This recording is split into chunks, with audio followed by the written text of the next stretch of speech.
Welcome to our interview. I'm August. So we're going to be asking you a couple questions about G-Force and what they do in the LGBTQ community and with athletes and stuff. So yeah, I guess let's get started. Okay, so first question, what is G-Force? So G-Force is a nonprofit organization that aims to break down negative stereotypes surrounding LGBTQ athletes. And they do it through competitive play and also through educational outreach. So that means having panel discussions at different schools or for different teams of all ages and all levels. And it's around the country, and they've expanded up to Canada, and they've also have an initiative called You Can Play, which that's the idea that if you can play, you can play. So it doesn't matter if you're gay, straight, what have you. If you can play, you can play. And what influenced you to become involved in the LGBTQ community and their acceptance into society? Yeah, I'm definitely really passionate about social change. I think it's really important for the community and for me to reach out and be a part of it. So I'm trying to think. I got a phone call a couple years ago to be on a panel, and I said yes right away. I went to Northeastern, and this was for a G-Force panel, and that was my first experience. And then I ended up being on a couple more panels, and I loved it. And I told the people that were in charge that I would love to be more involved at higher capacity. And so when the opportunity arose, they gave me that chance. So.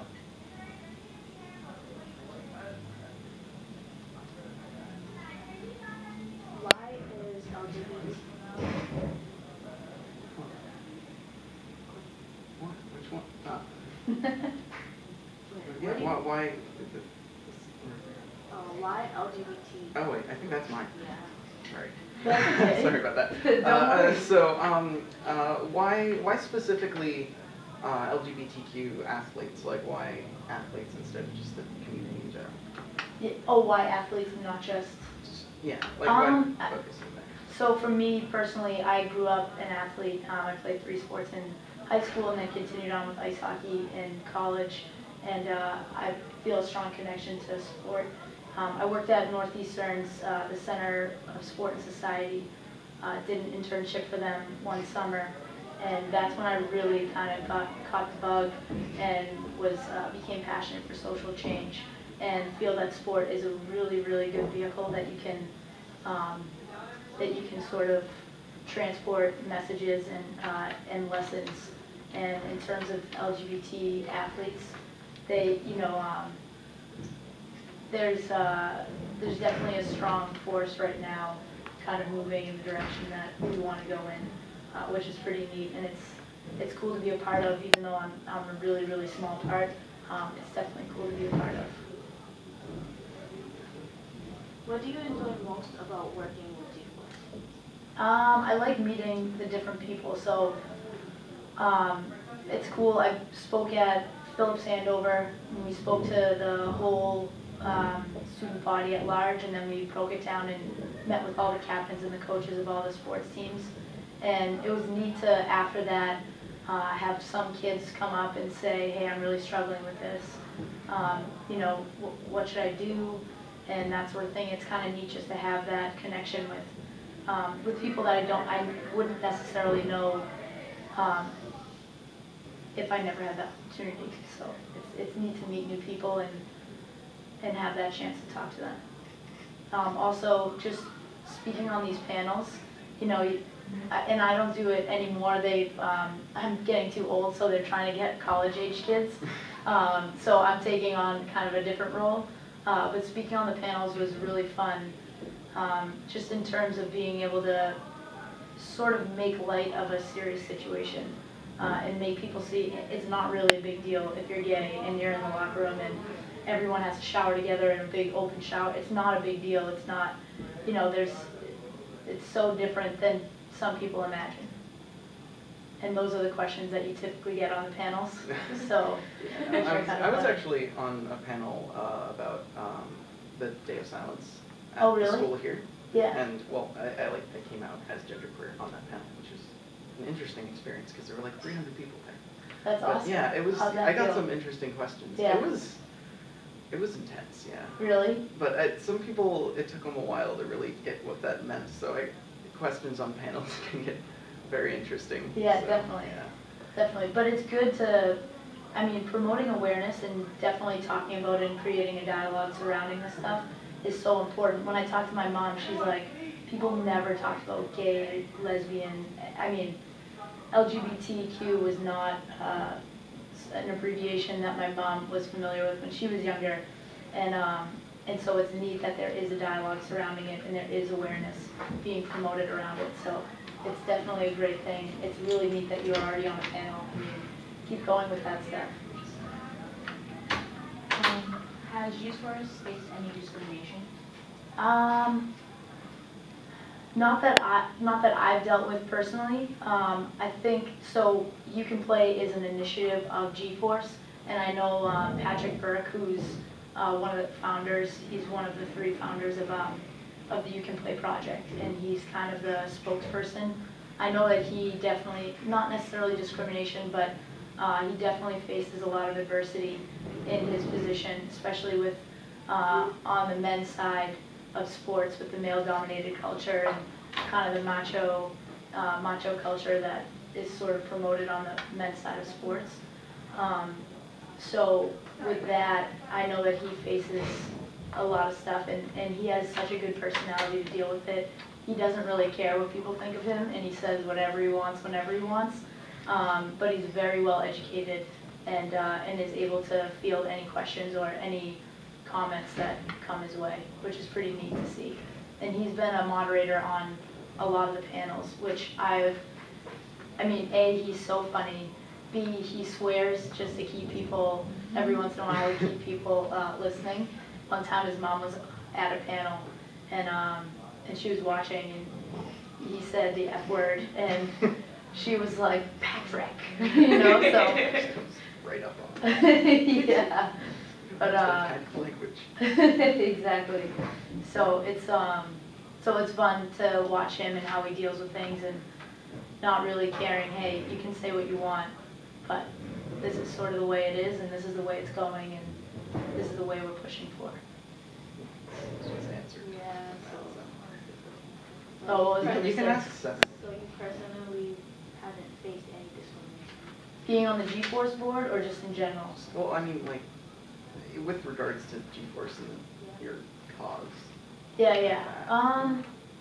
I mean, I wouldn't say being on G-Force, being on the panels or as a board member, but definitely, I mean, prior to that, you hear stuff all the time. I don't know if you guys feel the same way, but I mean, people drop words that shouldn't be used constantly, and whether it's in the locker room, whether it's in the dorm. So when I was I went to school at BC, and I'll never forget, I was going to another dorm, and I went up the elevator, and when I got off, this guy was getting on with his 2 buddies, and he said fag, and I said, hey, why don't you go back to the word bank?